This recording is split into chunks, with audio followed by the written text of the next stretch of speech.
can also show my favorite sign in the store. We're gonna open Kingslayers here and here and here, as long as you have the place to play. That's huge. We're at about 110 days since we've opened. We're here. We haven't done a full tour video for our YouTube channel on what's going on at Kingslayers, but here we are. We're here to tour with Cass. Cass is helping us out on camera, and we're just gonna hop right in. It is 9:55. If I can see that, 9:55. So the staff is all showing up. In the mornings, we have anywhere from 8 to 15 staff that show up between 10 and 11. We open at 11 o'clock. Let's go see what the staff is doing and what the store looks like.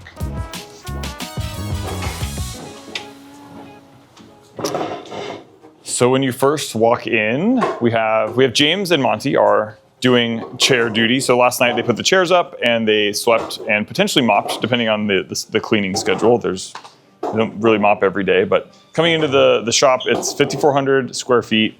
We have our murals, the first thing you see on the right.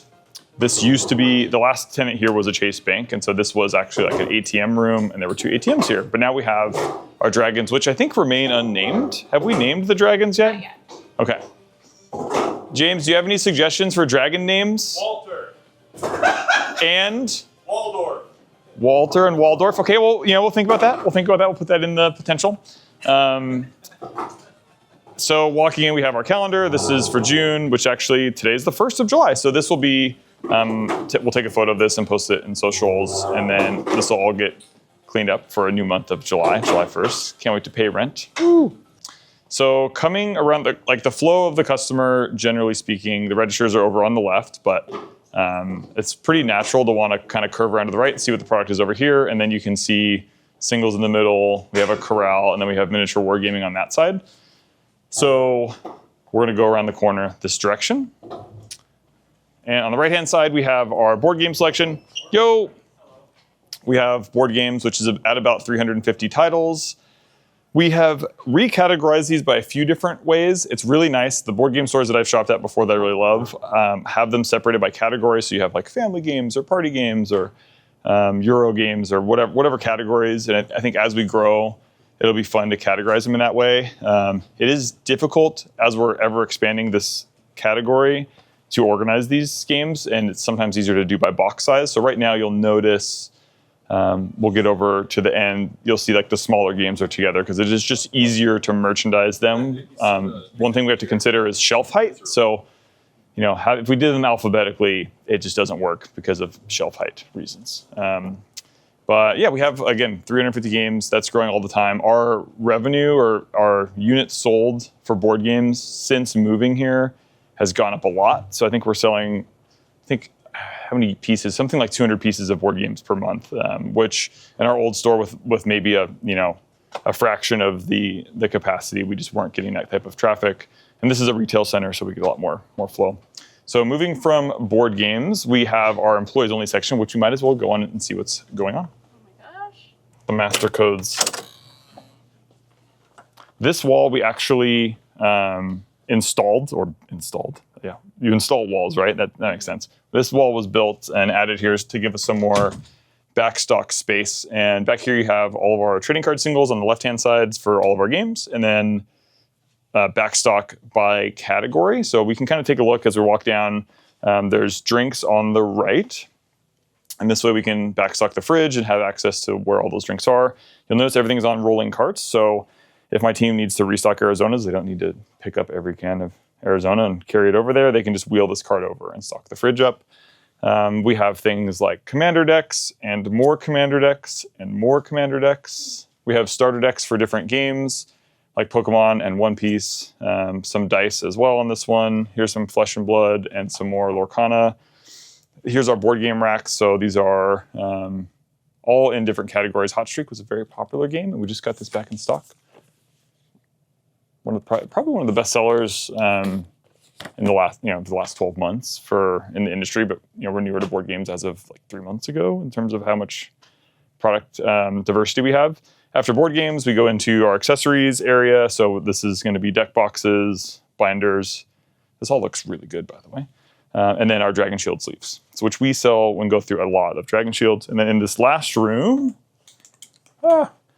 This is our Roka sorter, so this is going to be helping us sort all of our Magic cards. It can do Pokemon. We've had this thing for, I think, going on 6 years. This is an older model. They have some newer, fancier ones now, but this works really well for us. And then this is Backstock for, I think, drinks, for D&D books. A lot of these cabinets, actually all of these cabinets here were here from the previous tenant. We just chose to leave them here for storage reasons. So we have all sorts of different Backstock, and this is kind of where things go to die.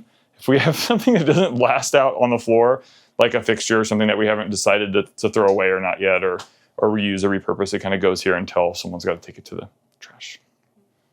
So on the right, here's all the singles. This is going to be, and some more overstock on top. These shelves were made by, they're actually IKEA. I don't know if they carry this anymore, if anyone's wondering. I don't know what the model is, but they're really great for height for trading card games, and they fit 2 5Ks. They're 2 5Ks wide, and they have just enough height to where you can kind of slide them in and out. And this is all mostly bulk and some Yu-Gi-Oh sleeves, some other backstock of sleeves, and then this is all of our Magic the Gathering singles by set that you can find on our website. Are all categorized here. Some of it's on TCG Player, but most of this is actually on our website, which we have 27,000 unique singles on the site for just for Magic, which is kind of fun and growing every day. And heading on into this room, this is actually Cass's desk and the art pad. This is another piece of furniture that was built into the wall already before that we chose not to demo and just repurpose.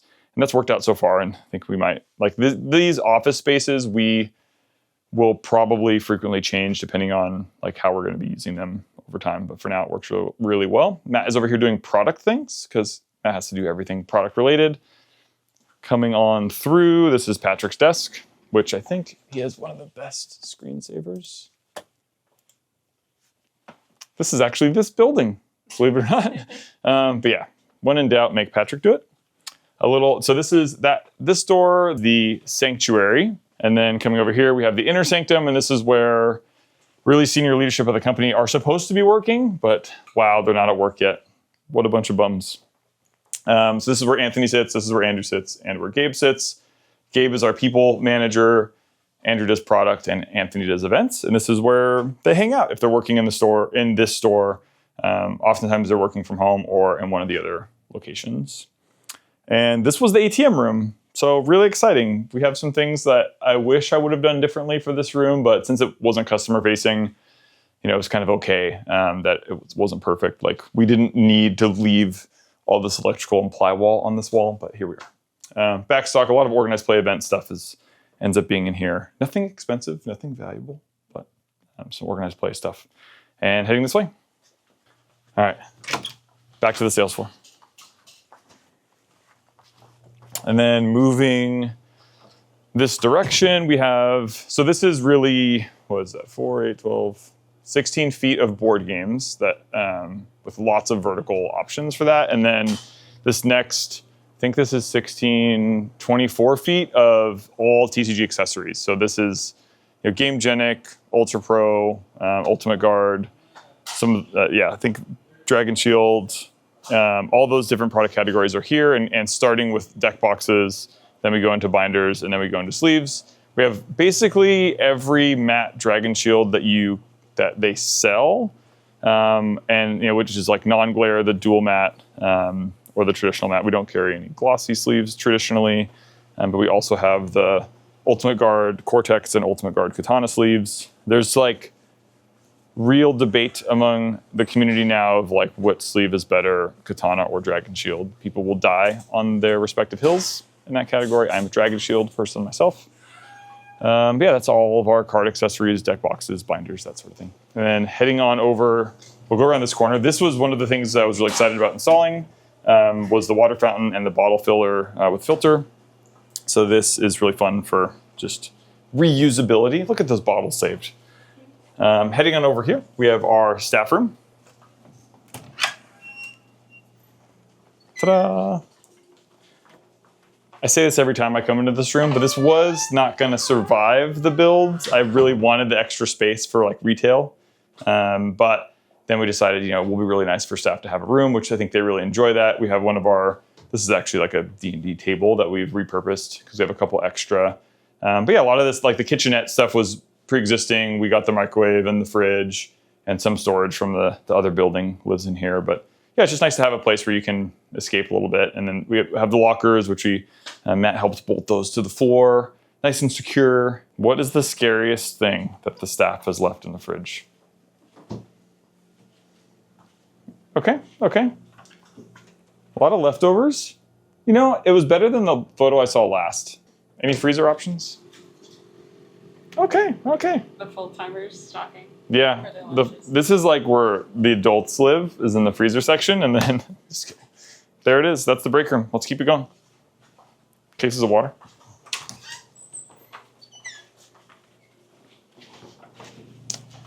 This is our like employee entrance, not for customer use, but staff can come in this back door. I think we have 6 of these cans. This is the one recycling trash can, but that's much improved from our last builds. We have our drinks, which is protected by Murph. Very important. And I think we're at 140 something odd drinks. So a lot of water options and energy options, coffee options. Which one's your favorite? That's, the White Monster is classic. So that's where I go to a lot, but it kind of depends on the day. But White Monster, you got to have a couple of those a day just to keep the heart flowing in the right direction. Should we go into the bathroom? Anybody in here? Knock, knock. I mean, we might as well. You can always cut it. Yeah, sure. Okay. Cass is going in the men's room. Hello. James is like, I don't know if it's been cleaned yet or not. We won't zoom in, but this was completely demoed. Both restrooms had different stalls. They did not have tile on the walls. Some of the fixtures we kept, and most of them are brand new. Like every single fixture, like the sink, the urinal, and the toilets are all brand new. And then we also have the little changing table for little ones. But yeah, there is one in the men's room. You've never been in here. Oh, so exciting. If there's a couch in the women's room, we're gonna have a problem. But yeah, so this was all brand new stuff. We went for, there was like a color scheme I saw at like a baby shower I went to or something in a restroom, and I was like, ooh, let's do that. And so we did tile on the walls, and the whole building is this polished concrete, so we just kept the floor the same throughout, so there's nothing really fancy there. But yeah, it's like, is it the nicest bathroom on earth? No. Like, is it in the top 1% or 5% in like game store bathrooms? Like, I'm pretty sure. Like, having multiple stall options is nice. So I'm just glad that we can offer that. There you go. Women's room. Hello. Knock, knock. Entering. Okay, coming in. So yeah, it is exactly the same. Instead of the urinal, you have another stall. Nothing really fancy to report here. Same exact details. Here's the mimic colony. We're disturbing them. Sweet. But yeah, this is just the mop room. Nothing super fancy here. The little hot water heater, which feeds both restrooms. It also feeds the mop room. And coming right along, we have Patrick over here is setting up the singles and putting those out. Every evening, the singles go away to a secure location. Excellent. We have a piece of pricing software that updates every day. So when Patrick comes in, he checks that report and updates singles in this store, and then sends out that information to the other stores of what cards they need to update. And usually it's a couple dollars in either direction, but that way our pricing can be as reliable as possible within like a 24-hour time frame. We do have our fancy dice are in this dice tower. Andrew really hand selected these from a variety of distributors. There's metal dice, there's D100s, there's the kind of fancy die-hard life counters for Commander, for Magic, but a lot of options if you are into collecting kind of the more higher-end dice options. Those are here. And then we'll go over the corral in a moment, but this is the dice tower. There's a firm on the East Coast that makes these, and they did a great job. We found them at one of the retailer conventions, but it does spin, and each store now has one of these. And we have an extra one ready to stock as well. So I think as we're adding more dice, we're going to have 2 dice towers in the same spot, or near each other. Yo! What's up? Anthony is here. Hi. Boom. Fishbowl. And we have our morning meeting in about 15 minutes. So our viewers will be here for that. This is something we haven't been able to do ever, was have enough space to where we would have kind of a queue system. Every Friday morning or whenever there's a new release, we'll often have this line will be backed up. So it's nice to have a way to merchandise that area. So the things we decided to put here are starter decks for TCGs and commander decks, and then accessories or any like impulse buys. So Andrew was able to source this. It's really nice, high quality. It's got a lot of like functionality where you can put, as you can see over here, there's like signs that you can put here, or you can put these cool little dishes. So any impulse games or it's like mystery loot dice, which is fun. But yeah, when you first enter the queue system, you've got all of our playmat options, and that's from Magic to Riftbound and Star Wars. And then our Flesh and Blood intro decks and starter decks. And then while you're waiting in the queue, you've got Pokemon singles is the first game category you have on your right, before going into, I think, One Piece is next. And then you have the choice where you can choose to enter the line. It's like choose your own adventure. You could choose to enter the line. You could choose to check in for events with Monty. Or you could head on down to the tabletop RPG section. Historically, we've done kind of medium at stocking and merchandising tabletop role-playing items, but because we have space, we got this piece of furniture and put all of our D&D books and games here. So we have kind of new release D&D stuff, some minis, and then all of the kind of fifth edition forward. So we're in like D&D's in like 5.5 right now, but there are a lot of materials and books available for 5th edition depending on like where your adventure is going to take you. Other than that, we have some more dice accessory options, and then some of the more indie role-playing games, which I'm excited that we were able to carry more of these. That goes from like Blades in the Dark to Daggerheart and the Wild Sea RPG. And so some of these more kind of lower, some more indie publishers, and carrying those in the store is really fun. Cool. So heading on this direction, we have, again, the event check-in.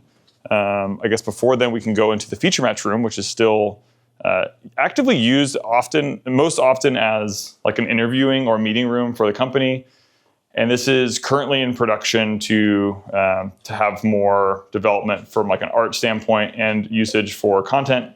But for tabletop RPG hosting or TCG live events, we use this room a ton for company operation stuff or meetings, or like yesterday it was used for meetings from 10 till 2, and then from 2 till 7, I think it was used for interviews, because we are hiring. We're always hiring.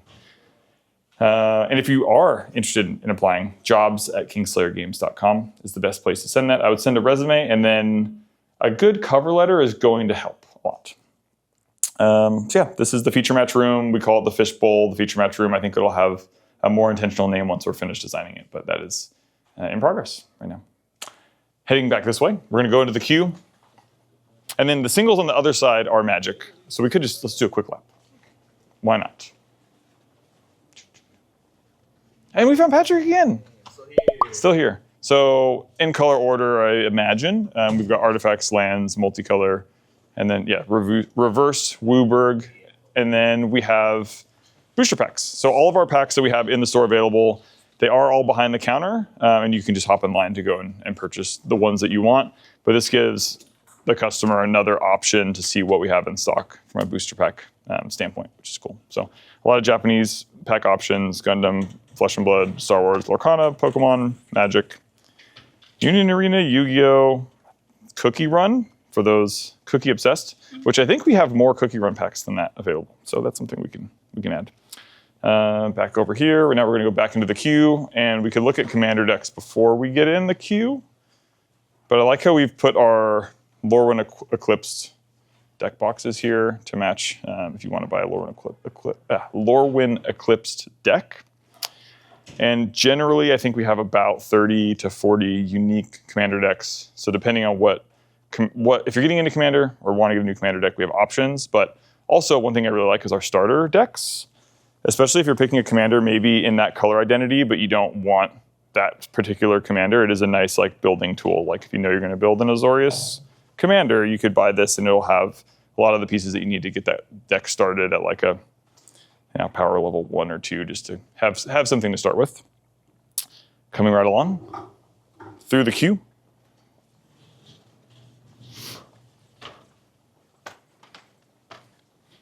And this thing is completely modular, and we may add another panel or two here at some point as we kind of expand our merchandising. But from a starter deck perspective, we have one-piece decks, Union Arena, Digimon, Magic. Am I missing anything there? What is that game? More Union Arena. Star Wars, Lorcana. Let's see. Then we go into Cookie Run and some more deck boxes. We have our card accessories. So Dragon Shield Perfect Fits, One Touch, the Just Sleeves brand playmat tubes. We have our Kingslayer playmat. 2025, maybe this is our 2025 edition of the Kingslayer mat. Maybe at the end of 26 with 2 more stores. Just saying. My daughter Maddie did say that wherever we put our next store, the name has to be water themed. So something to keep in mind when we pick cities. We're kind of running out of water-themed names. Then more board games, more kind of impulse, traditional games. And then some other pins and other dice, kind of fringe. These are like the silicone dice that are kind of fun. And then a couple snack options. These are really cool. I haven't seen these. These D20 sets in a little potion bottle. Yeah, they're very cool. That is neat. Very tiny dice. Those are very small dice, but kind of convenient. Like if you're going backpacking, I guess it's like a glass bottle. Maybe you don't want to take the backpacking. More dice bags. But yeah, just more accessories. We have our like Kingslayer t-shirts. And then we're still waiting for the Guinness Book of World Records to confirm this, but potentially the longest sales counter in trading card games, in game stores. It's a 31-foot sales counter. There are 4 registers, 1 buy station for buying singles, and then our organized play station for events. And to the Warhammer section. And yeah, we have Age of Sigmar stuff. We have regular 40K. And then from an accessory standpoint, we have the Citadel line of paints. And then we do carry Monument paint. I'd love to bring in more paint lines. And it's something that we have considered. But Monument does really well for us and just like the traditional product line. And then we have the FLG table set up. So 2 are always set up if you want to come in and play. It's free. We don't charge table fees. But yeah, that's the miniature category. But let's look behind the counter and see what's going on at the registers. And I guess we can start on the right. You can see we've got our certificate of occupancy. This is where our break schedule goes. Since we have sometimes 15 people working in this store, we have to be compliant with breaks and lunches in California. Super fun. And that gets posted here, and then the team knows when they have to take their breaks and lunches. This counter is a little bit shorter in height. It's for ADA height for California. I think that's actually federal. So we have, this is our register 1. This is always open. And then we have, again, it's built for 6 PCs. We use 4 for registers, 1 for buys, and 1 for organized play. And then on this side, we have all of our trading card sealed product. This is just stuff we just generally don't want on the sales floor because the shrink gods don't allow for it to be on the sales floor. And then this counter we actually added after we opened because I realized it's locked at the moment, but has extra storage. This is actually fabrication for a sign from a company that we use for our outdoor signage. And I just asked them like, hey, can we do indoor signage? And can you do it backlit? And could you mount it on the wall? And they said yes to all those crazy questions. Also, I said, hey, I have a shield. Can you mount that on the wall and to backlight it? And they were able to pull that off. So this the shield lives there through the day. And then in the evening after events are ran, we pull the shield off. And the winner of the event that evening or events get to hold the shield in front of the mural or really wherever they want in the shop. Dun, dun, dun, dun. There it is. Nice. There it is on display, which I think people have already started doing some weird stuff with the shield. I saw some people biting the shield, some weird positions. I think if we let Lake Forest have it for a couple days, some really weird stuff would happen. And then lots of booster packs. So from all the games, that's all like right here. And that's a huge part of the hobby. As we're moving down, get out of Tov's way. What up, what up? Hello, good morning. Good morning. And here's the view from Register 6, which is kind of nice to be able to be on register, but you have visibility to the front. One thing we do at this store is we have a greeter that's stationed at the front door because it's far enough away that if the building is full, it's really hard to intentionally greet people that are, I don't know, what is that, like 40 feet away? The ceiling tiles were not black, so that was something where we removed the old tiles and then put black in. The color choices for this building took a lot of time for me to kind of decide what we wanted to go in that route, but eventually I chose black and white. So yeah, after all, I painted so many different colors of swatches of things on these walls, and then eventually decided that the products were going to be colorful enough that I didn't want to like mess that up outside of the murals and the artwork that we have. And then actually, I lied. It's not all black and white. This is like it's not a chocolate brick. It's a black mocha on this wall. So there is some color in there. Really bold.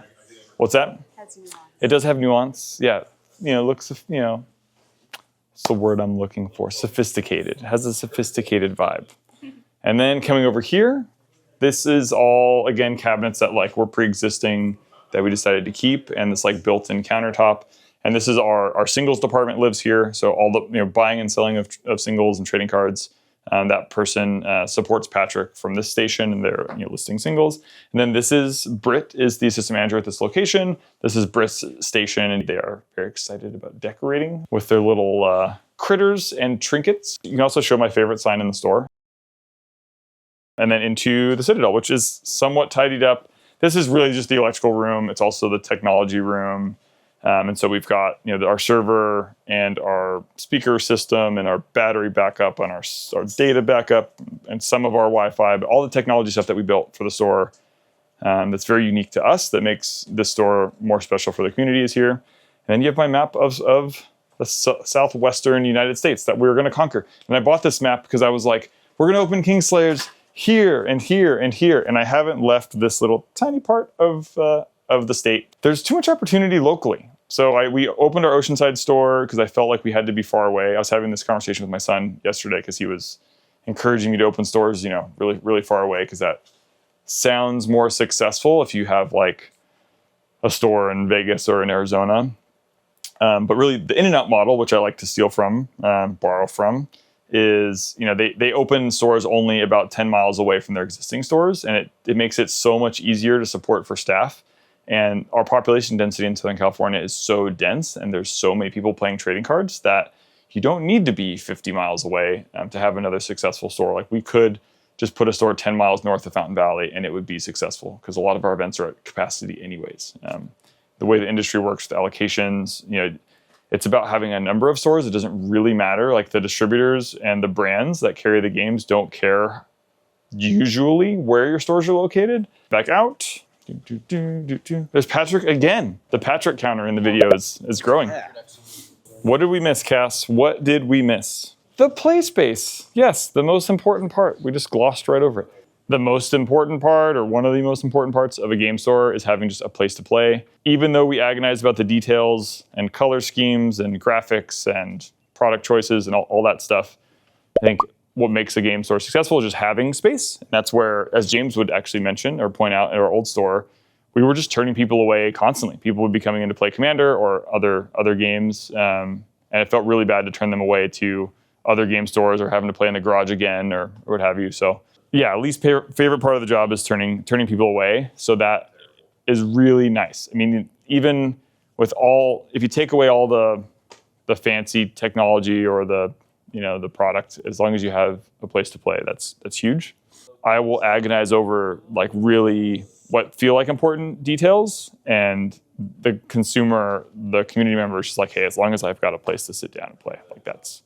If you're a collector or considering board games, it's you can just come in here after going and shopping at Costco and like sit down in the air conditioning and just observe like what's happening in the hobby. So there's not a ton of pressure to do anything except just kind of be yourself in the space. That's part of our kind of the point. But yeah, Age Dash is the top for that. They are, I believe, 30 inches in width, which is perfect for 2 play mats. They're 10-foot long. The long tables are 10 feet long, which allows you to play for 8 players and still have room for drinks. And the aisles have space too. So our occupancy in this building is 150. Our actual playing attendance, I believe, is 110 if every seat was being used for events. And we could expand. If we really wanted to get more tables and chairs, we could push our attendance up to 140 or more if we really wanted to. But it's nice. Having the space in the aisles is really a fun feature. And you kind of sacrifice stuff the more you push. If you have a smaller store, which we do, we have smaller stores as well. As soon as you want to push your capacity like to 40 in our small stores, then like it's really tight getting in and out of your chair. So, but I think the community really enjoys the space, and it's fun to be able to be here to provide it. And Cass, of course, made the awesome banners that are hanging for our grand opening, which I think I've seen places have grand opening signs up for like a year. So I don't know if we can go the full year, but maybe 6 months. But that seems to be our tour, and we'll look at our last recent addition here, our most recent addition to our like kind of marketing stuff. So one of the other fun features of this center compared to where our other stores have been is just the options here for food or shopping. So you have Dollar Tree, Ross, Costco's right here. Starbucks is at the end, like the other end of our center. There's Hawaiian barbecue, Subway, a bunch of other, amenities in the zone. So for food and snacks in between. If you really want to venture, a long distance across the sea here, you have McDonald's, you have Taco Bell. Gives you lots of options. The parking lot has a ton of space, and that's one thing when we search and source locations, like having parking is super, super key. Morning meeting time. It's time to meet. All right, let's do something that you're excited for, a concern, and then your favorite flavor of your preferred caffeine source. Hello, good morning. Favorite caffeine source is going to be a whole milk cappuccino with a little bit of vanilla and cinnamon on top. Anyway, excited 4th of July. I'm going to be cooking. For those who don't know, you might have seen me in the shop with Logan lately, but my oldest son Logan is moving in or has moved in with us. I said this in maybe another morning meeting, but he hasn't lived with me full time since he was 1. So that's like big news to have him in. And and I've been weekend dad or summer dad for him his whole life. So having him full time with us while he's going to community college is really exciting. And then, we're just doing more content stuff in the shop. So thanks for joining in this experiment of recording our morning meetings. I guess I'm excited to play Magic today, so that'll be pretty fun. Favorite caffeine source? I like Celsius, so I like the orange cream one or the sherbet one. It's pretty good. Hello. What I'm super excited for, this is going later this year. There will be set 20 for Flesh and Blood, and the teasers so far are saying that there's going to be more than one rune blade. So Flesh and Blood's favorite class of all time continues to get better and better. So I'm super excited about that. Source of caffeine is a good old Vietnamese coffee. Nothing gets better than that. You'll stay awake for a couple days. It'll be good. I'm excited about doing more content and recording, and I'm concerned about all the editing that comes with that. And favorite drink would probably be Mountain Dew Code Red. It's nostalgia, just when I was a kid. So I'm excited to play Union Arena tonight. Hopefully going to repeat my win from like 2 weeks ago. cool. All right, I think it wraps up our morning meeting. Let's open up and get people in. Thanks, Monty. But that's it. That's the tour of our shop, and it's going to evolve over the course of the next number of months, and we're going to be finding new locations. But thanks for watching, and we'll see you on the next one.